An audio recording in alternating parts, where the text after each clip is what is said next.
ನಮಸ್ಕಾರ ಸ್ನೇಹಿತರೆ.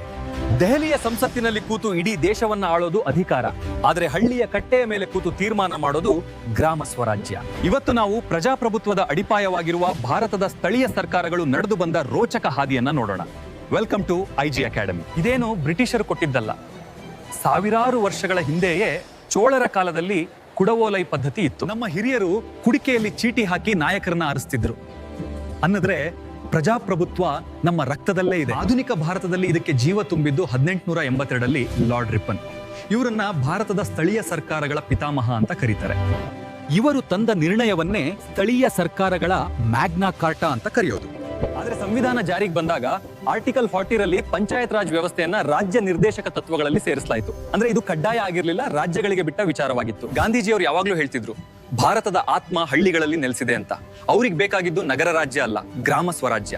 ಹಳ್ಳಿ ಉದ್ಧಾರ ಆದ್ರೆ ಮಾತ್ರ ದೇಶ ಉದ್ಧಾರ ಅನ್ನೋದು ಅವರ ಕನಸಾಗಿತ್ತು.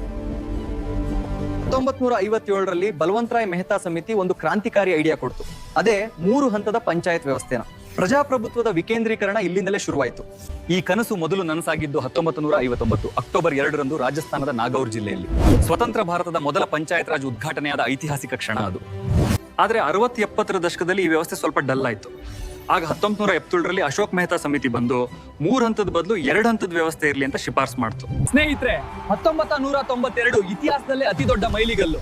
ನರಸಿಂಹರಾವ್ ಸರ್ಕಾರ 73ನೇ ತಿದ್ದುಪಡಿ ತರುವ ಮೂಲಕ ಪಂಚಾಯತ್ ರಾಜ್ಗೆ ಸಂವಿಧಾನಾತ್ಮಕ ಸ್ಥಾನಮಾನ ಕೊಡ್ತು. ಹಳ್ಳಿಗಳಿಗೆ ಮಾತ್ರ ಅಲ್ಲ, ನಗರಗಳಿಗೂ ಬೇಕಲ್ಲ. ಅದೇ 74ನೇ ತಿದ್ದುಪಡಿ. ಇದು ನಗರ ಸ್ಥಳೀಯ ಸಂಸ್ಥೆಗಳಿಗೆ ಪವರ್ ಕೊಡ್ತು. ಬೆಂಗಳೂರಿನ ಬಿಬಿಎಂಪಿ ಇರಲಿ, ಮೈಸೂರು ಪಾಲಿಕೆ ಇರಲಿ, ಎಲ್ಲವೂ ಇದರಡಿಯಲ್ಲೇ ಬರೋದು. ಇದ್ರ ಬ್ಯೂಟಿ ಏನ್ ಗೊತ್ತಾ?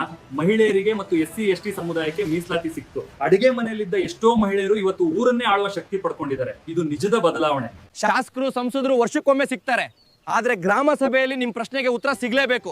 ಗ್ರಾಮ ಸಭೆ ಅಂದ್ರೆ ಅದು ಪ್ರಜಾಪ್ರಭುತ್ವದ ಅತ್ಯಂತ ಕೆಳ ಹಂತದ ಸಂಸತ್ತಿದ್ದಾಗ. ಸಂವಿಧಾನದ 11ನೇ ಅನುಸೂಚಿಯಲ್ಲಿ ಹಳ್ಳಿಗಳಿಗೆ 29 ಕೆಲಸಗಳನ್ನ, 12ನೇ ಅನುಸೂಚಿಯಲ್ಲಿ ನಗರಗಳಿಗೆ 18 ಕೆಲಸಗಳನ್ನ ವಹಿಸಿಕೊಡಲಾಗಿದೆ.